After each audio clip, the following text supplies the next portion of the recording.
देखो, अगर तूफान चल रहा हो, हम किसी पर्वत का अडिग वस्तु का सहारा ले ले तो हम बच जाते हैं। ऐसे काम, क्रोध, लोभ, मोह, मद, मत्सर ये तूफान है। तूफान ये हवा नहीं है, ये तूफान है। किसी को भी उड़ा सकते हैं, किसी को भी भ्रष्ट कर सकते हैं। तो सबसे बड़ा जो अडिग स्थान है वो भगवान बता रहे हैं।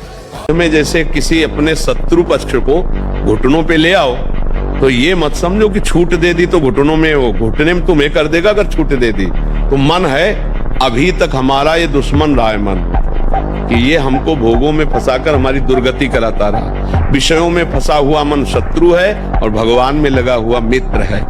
अब इसके उस शत्रु पक्ष को हम रौंद रहे हैं जो विषयों में लगा है।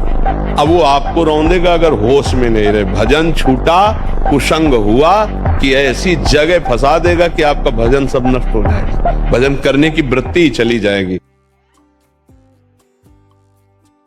पूर्व की खेती तो बिगड़ी हुई थी हमारी, अब पूर्व को लेकर वर्तमान की बिगाड़ दे तो मूर्खता ही है ना। वर्तमान की खेती चकाचक करो, उत्साह संपन्न, मदीर विशुद्धम, क्रिया विधिज्ञम, व्यसने सुसक्तम, सूरम कृतज्ञम, दृढ़ सौहृदम, लक्ष्मी स्वयं यात निवास है। ऐसे थोड़ी। अरे भैया, जान भर जाए कि तुम इतने बलवान हो, रोड में ककड़ी की तरह फटे मिलोगे। ऐसे ऐसे सन की दिमाग के आदमी बहुत ही राक्षसी स्वभाव है।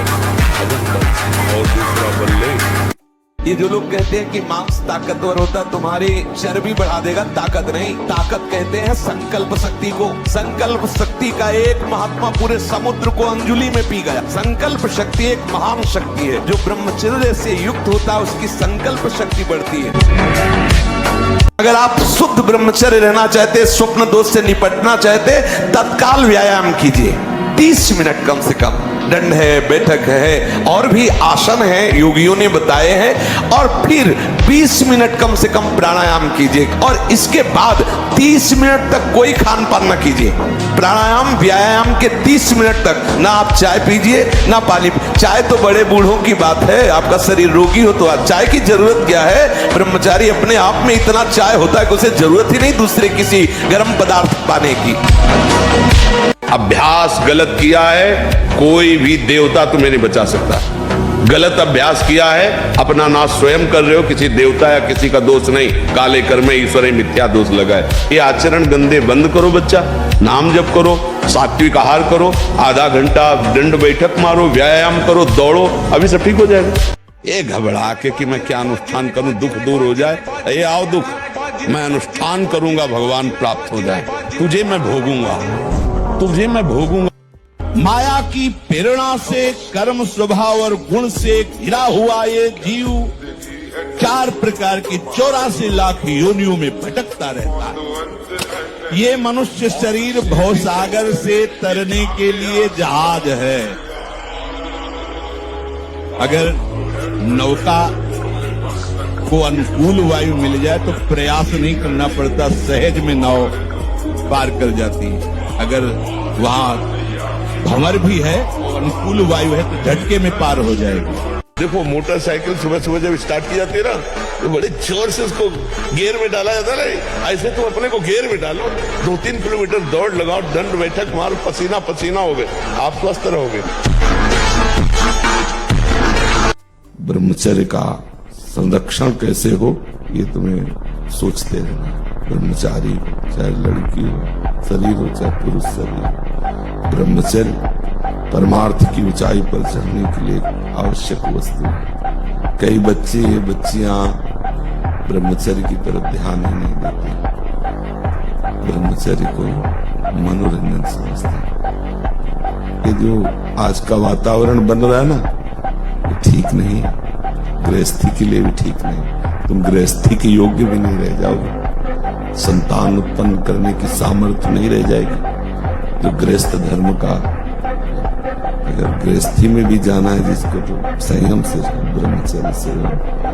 जब आपका गृहस्थ धर्म में प्रयोग हो तो शास्त्र सम्मत व्यवहार करें। चरित्र जब तक ठीक नहीं होगा तब तक ये बात नहीं रहेगी। तो चरित्र को इस समय तो बिल्कुल कुछ समझे नहीं जा रहा है। चरित्र को तो बिल्कुल रद्दी कागज किया जा रहा है। और जबकि हमारे यहाँ भारत में चरित्र की ही पूजा होती है। रावण किस बात में कम था? उत्तम कुल पुलस्त करना थी, और विद्वान तो अद्भुत और बलवान तो अद्भुत।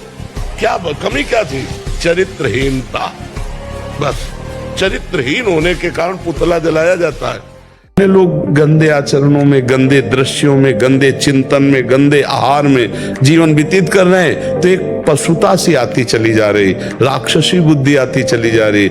नौजवान जन है कैसे कैसे नहीं होती चली जा रही। संयम, पवित्रता, आचरण, इनका बहुत बहुत ह्रास हो रहा है। आप शरीर पवित्र रख के देखो, 1 महीना जूठा मुंह मत रखना, शरीर पवित्र रखो और ब्रह्मचर्य रह के देखो, 1 महीने में आपको ऐसा लगेगा आप देवता है। 1 महीने में लगने लगेगा।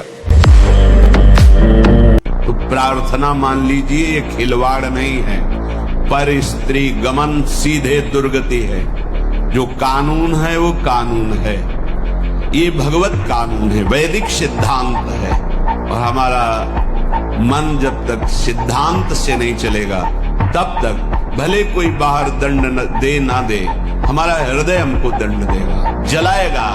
ऐसी परिस्थिति पैदा होगी कि आप जलते रहोगे बिना किसी कारण के। प्रार्थना है ये मन के बहकावे में और ऐसे लोगों का संग जो कि अरे मनोरंजन है, मनोरंजन नहीं, तुम्हारा सर्वनाश है। बच्चा गंदी बात को क्यों करते हो? तुम समझते हो गंदी बात? कंट्रोल नहीं हो पा रहा, 2-3 दिन तक करो फिर। नहीं बच्चा, ऐसे पता तो है ही, आप ही करते हो। अब इसमें क्या है कि शासन की जरूरत है, आप अपने मन को शासन में लाइए। अब ये बच्चा ऐसा है कि आगे आपको गृहस्थी लायक नहीं रहने के, नष्ट नाड़ियों का घर्षण करने से उनकी इतनी शक्ति क्षीण हो जाती है कि वो गृहस्थ में संतानोत्पत्ति के लायक नहीं रहते। वो आवेश में आएंगे और फेल हो जाएंगे, वो गृहस्थ लायक नहीं रहते। ये बहुत खतरनाक चीज है जो हस्तमैथुन क्रिया है, ये बहुत खतरनाक, किसी को भी नहीं करनी चाहिए। ये ब्रह्म शक्ति है, जीवनी शक्ति, इसको ऐसे नष्ट किया जाता है। एक मन अन्न पाने के बाद एक संतानोत्पत्ति की योग्यता पुरुष में आती है। मन कभी एक विषय पर टिकता ही नहीं है, उसको नवम नवम चाहिए। इसी नवम नवम वृत्ति से नवम नवम पाप होते हैं। इस शरीर को नहीं, उस शरीर को भोगेंगे, उस शरीर को, उस शरीर, पूरा जीवन नष्ट हो जाता है। ये देखना, ये सुनना, ये भोगना, ये चखना, ये इसी में फंसा है। देख लो, आप लोग देख लो ना, क्योंकि उसी मन को हमने पढ़ा है। हमारी पढ़ाई मन की ही हुई है। मन की मांग को देखा है, मन की चेष्टा को देखा है, मन को कैसे सुधारना है, कैसे इसको प्रभुमय बनाना है, कैसे इसको शांत किया है। यही तो जीवन भर करते हैं। नाम जप कीजिए, सत्संग सुनिए और धर्मयुक्त आचरण कीजिए। सब पर मन हावी है, देख लो।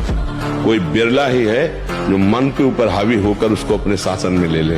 वही माया पर विजय प्राप्त कर लेता है, वही दुख रहित परम सच्चिदानंद सुख को प्राप्त होता है। खुद का ऊपर आवेश आ जाना, या शरीर में रोग आ जाना, या कोई एक्सीडेंट घटना होकर शरीर का अंग भंग हो जाना, या किसी व्यक्ति से अचानक द्वेष हो जाना, ये और कोई नहीं है, ये हमारा कर्म है। भगवान का चिंतन न हो, शरीर स्वस्थ है, सब व्यवस्था है, फिर भी जलोगे, कामनाएं जलाएंगी। आपका गलत चिंतन आपको जलाएगा, पड़ोसी जला देगा। हमें पक्का विश्वास है, भगवान का नाम कीर्तन जिस घर में होगा वहां प्रेत प्रवेश नहीं कर सकते, वहां कोई तंत्र मंत्र काला जादू ये सब प्रवेश नहीं कर सकते। अब मांस खा रहे हैं, शराब पी रहे हैं, बेविचार भूत नहीं, और क्या है? अब मरेंगे तो भूत बनेंगे, तो जिंदा भूत है। अब उन्हीं के ऊपर चढ़ते हैं आकर के, कर्म बिगड़ जाता है। तो वो चढ़ नहीं, हमें कोई बताओ किसी संत के ऊपर भूत चढ़े हो तो भगवान का नाम जप करते हैं, भगवान का कीर्तन करते हैं, भगवान की भक्ति, उनको कभी कोई अमंगल नहीं कर सकता। राक्षसी स्वभाव के हैं, जितने आसुरी शक्तियां ये सब डरती हैं भगवान के भजन करने वाले। अब हमें ये उत्तर दीजिए, वो जो 4 बॉयफ्रेंड ब्रेकअप करके 5वें के साथ है, वो जब उसका किसी पति के साथ ब्याह होगा, या वो किसी 5 लड़कियों से मिल चुका है, उसका जब एक से ब्याह होगा, क्या ये दोनों सही माने में पूरा जीवन निर्वाह कर पाएंगे? क्या इनकी तलाक बहुत जल्दी नहीं हो जाएगी? क्या ये व्यभिचार करते हुए दोनों एक दूसरे में मनमुटाव नहीं पैदा कर देंगे? क्या ये गृहस्थी हो पाएगी? क्या वर्ण संकरता रुक सकती है? क्या वो ठसक से कह सकता है कि मेरा बाप कौन है, मेरी माँ कौन है? आज का जो चरित्र चल रहा है, इसका अब कैसे धीरे धीरे घर की जो पवित्रताएं हैं, जिन बच्चों का पोषण करना चाहिए, उनका शोषण शुरू हो चुका है। क्यों? इसी के कारण, क्योंकि हमारे धर्म का शासन जा रहा है। तो बच्चा डिप्रेशन क्यों, दिमाग में भार क्यों? क्योंकि वो अहंकारी अज्ञानी जीव भगवान से परिचय नहीं प्राप्त किया, अध्यात्म को नहीं जाना, इसलिए दुखी हो रहे हैं। बोलो चिंतन की क्या परेशानी है? विषयों का जो चिंतन है यही नाश की जड़ है। क्यों चिंतन करते हैं? अगर आप चिंतन करने लगो, नाम जप करने लगो, सत्शास्त्रों का स्वाध्याय करो, माता पिता बड़े बूढ़ों की सेवा करो, समाज को सुख पहुंचाओ, अभी आप प्रसन्न होने लगोगे। जिस समय भगवान कश्यप जी ने ब्रह्मचर्य धारण करके और विनता और कद्रुप है, तो विनता से गरुण भगवान पैदा हुए, अरुण भगवान पैदा हुए, दो पुत्र, जो अरुण जी सूर्य के सारथी और गरुण जी हरि के वाहन, और कद्रु से भगवान शेष जी पैदा हुए, वासुकी जी पैदा हुए। ये देखो ब्रह्मचर्य का चमत्कार।